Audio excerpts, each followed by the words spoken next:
नमस्कार, मैं doctor Manju Ladla, associate professor SK government girls college Sikar. आज का हमारा टॉपिक है प्रत्यक्ष प्रजातंत्र। अपन स्विट्जरलैंड का संविधान पढ़ रहे थे और स्विट्जरलैंड के संविधान में आज प्रत्यक्ष प्रजातंत्र अपन पढ़ेंगे। देखिए, प्रजातंत्र दो तरीके का होता है, एक प्रत्यक्ष और एक अप्रत्यक्ष, या जिसे हम प्रतिनिधि प्रजातंत्र भी कहते हैं। प्रत्यक्ष प्रजातंत्र वो होता है जिसमें जनता अपने समस्त कार्य स्वयं करती है, सब कार्यों में भाग लेती है। अप्रत्यक्ष प्रजातंत्र या प्रतिनिधि प्रजातंत्र वो होता है जिसमें जनता स्वयं नहीं करके अपने चुने हुए प्रतिनिधियों के माध्यम से कार्य करती है। जैसे अपने यहाँ है, ज़्यादातर देशों में ये प्रतिनिधि प्रजातंत्र या अप्रत्यक्ष प्रजातंत्र ही विद्यमान है। लेकिन स्विट्जरलैंड एक ऐसा देश है जिसमें प्रत्यक्ष प्रजातंत्र के तरीके विद्यमान हैं। स्विट्जरलैंड को प्रत्यक्ष प्रजातंत्र का घर कहा जाता है। यह सबसे पुराना लोकतंत्र है। इसमें जनता प्रत्यक्ष संप्रभुता का स्वयं उपयोग करती है और स्वयं शासन कार्यों में भाग लेते हैं। और आज वहाँ पर एक पूर्ण कैंटीन और 4 कैंटीनों में, अर्ध कैंटीनों में आज भी वहाँ पर प्रत्यक्ष प्रजातंत्र चल रहा है। केंद्रीय लेवल पर हालांकि संपूर्ण देश में प्रत्यक्ष प्रजातंत्र तो नहीं है, लेकिन प्रत्यक्ष प्रजातंत्र के तरीके आज भी वहाँ पर अपनाए जाते हैं और इसलिए उसे प्रत्यक्ष प्रजातंत्र का घर भी कहा जाता है। तो अपन प्रत्यक्ष प्रजातंत्र को 2 पार्ट में डिवाइड करेंगे स्विट्जरलैंड में। पहला हम ये करेंगे कि केंद्र में प्रत्यक्ष प्रजातंत्र, और दूसरा अपन ये करेंगे कैंटीनों में प्रत्यक्ष प्रजातंत्र। अर्थात जो तरीके अपनाए जाते हैं केंद्र लेवल पर और कैंटीन के स्तर पर। केंद्र में अगर हम प्रत्यक्ष प्रजातंत्र को देखते हैं तो 2 तरीके अपनाए जाते हैं, जनमत संग्रह और आरंभक। कैंटीनों में एक तरीका और है, लोकसभाएं, जिसे लैंडिस्ट्रीमाइट भी कहते हैं, जनमत संग्रह और आरंभक। तो केवल एक कैंटीन ऐसा है जिसमें ये लोकसभाएं भी चलती हैं, बाकी सभी कैंटीनों में संघीय लेवल पर केवल केंद्र पर 2 ही ये चलते हैं। अर्थात केंद्र लेवल पर जो प्रत्यक्ष प्रजातंत्र के जो तरीके हैं वो 2 ही तरीके अपनाए जाते हैं, जनमत संग्रह और आरंभक। और कैंटीनों के लेवल पर 3 हो जाते हैं, एक लोकसभाएं हो जाती हैं, एक जनमत संग्रह और एक आरंभक। केंद्र लेवल की अगर बात करें तो एक कैंटीन है ग्लेरस, उसमें भी ये तरीका अपनाया जाता है, लोकसभाएं अपनाई जाती, बाकी सभी जगह आरंभक और जनमत संग्रह का प्रावधान है। तो आज अपन पढ़ेंगे जनमत संग्रह।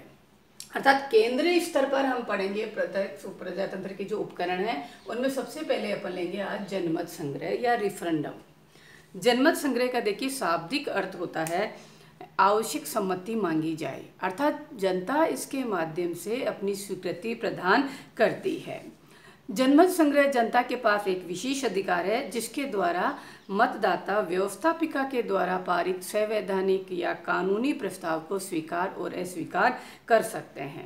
यदि मतदाताओं का बहुमत उसे स्वीकार कर लेता है तो वो कानून या संशोधन स्वीकृत समझा जाता है, वरना अस्वीकृत हो जाता है। अर्थात जनमत संग्रह के माध्यम से जनता व्यवस्थापिका के द्वारा किए जाने वाले कार्यों को स्वीकार या अस्वीकार करती है।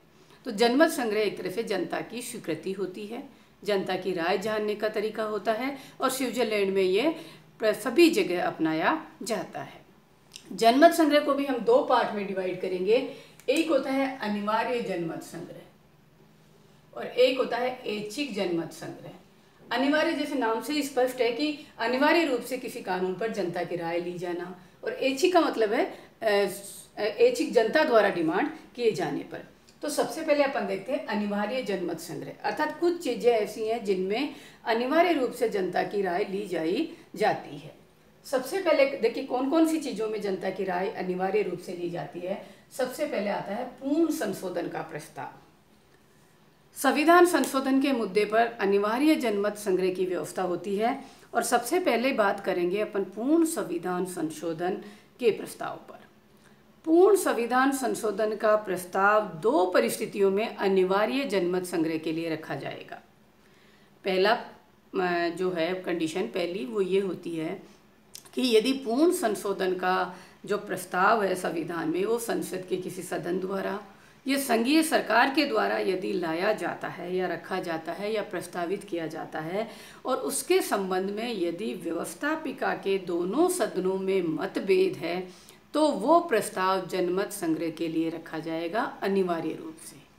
अर्थात मैं फिर रिपीट कर रही हूँ कि पूर्ण संविधान संशोधन का जो प्रस्ताव है, नंबर 1 कंडीशन तब आती है अनिवार्य लोक निर्णय की या अनिवार्य जनमत संग्रह की, यदि प्रस्ताव संसद के द्वारा आता है या संघीय सरकार अर्थात कार्यपालिका के द्वारा आता है, लेकिन संसद के दोनों सदनों में अगर मतभेद है तो ऐसी कंडीशन में उसे अनिवार्य जनमत संग्रह के लिए रखा जाएगा, जनता की राय ली जाएगी और जनता जो चाहेगी वो वहाँ पर होता है। दूसरी परिस्थिति तब आती है पूर्ण संशोधन के प्रस्ताव पर यदि संशोधन मतदाताओं की तरफ से आता है। स्विट्जरलैंड में मतदाताओं को भी संविधान संशोधन प्रस्तावित करने का अधिकार दिया हुआ है।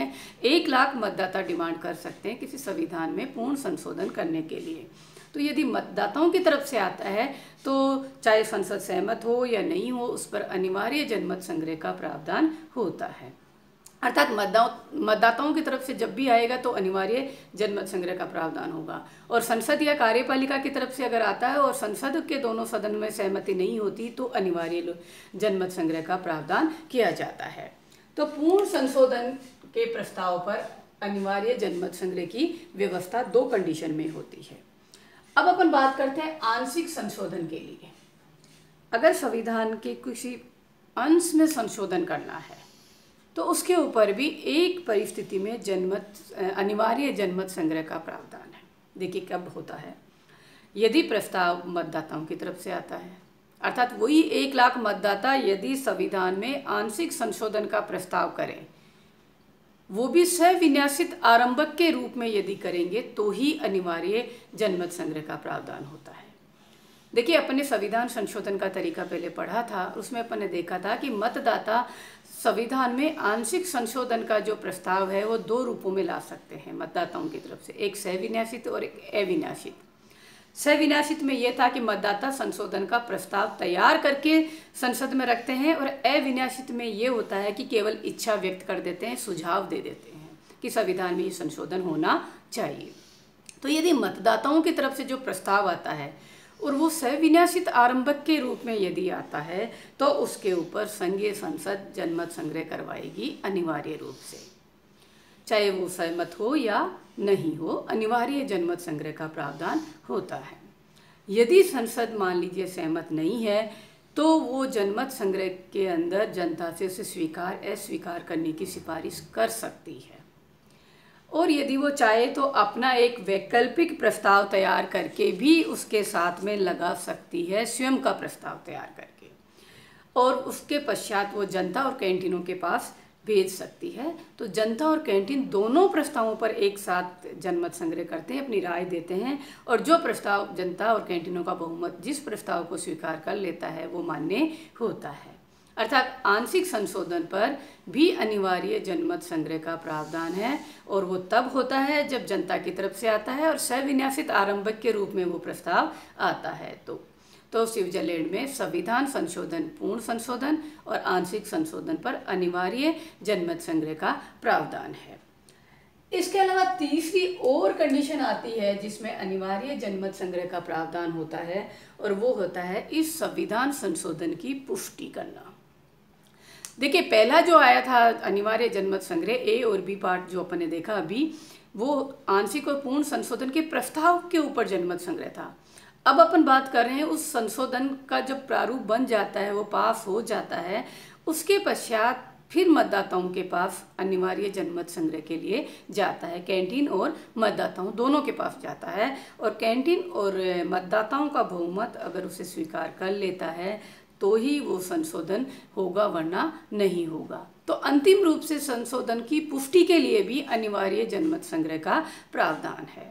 तो अनिवार्य जनमत संग्रह पूर्ण संशोधन के लिए होता है, आंशिक संशोधन के लिए भी किया जा सकता है, और उसके पश्चात उस संशोधन को अंतिम रूप से स्वीकार करने के लिए, उसकी पुष्टि करने के लिए भी अनिवार्य जनमत संग्रह का प्रावधान किया गया है।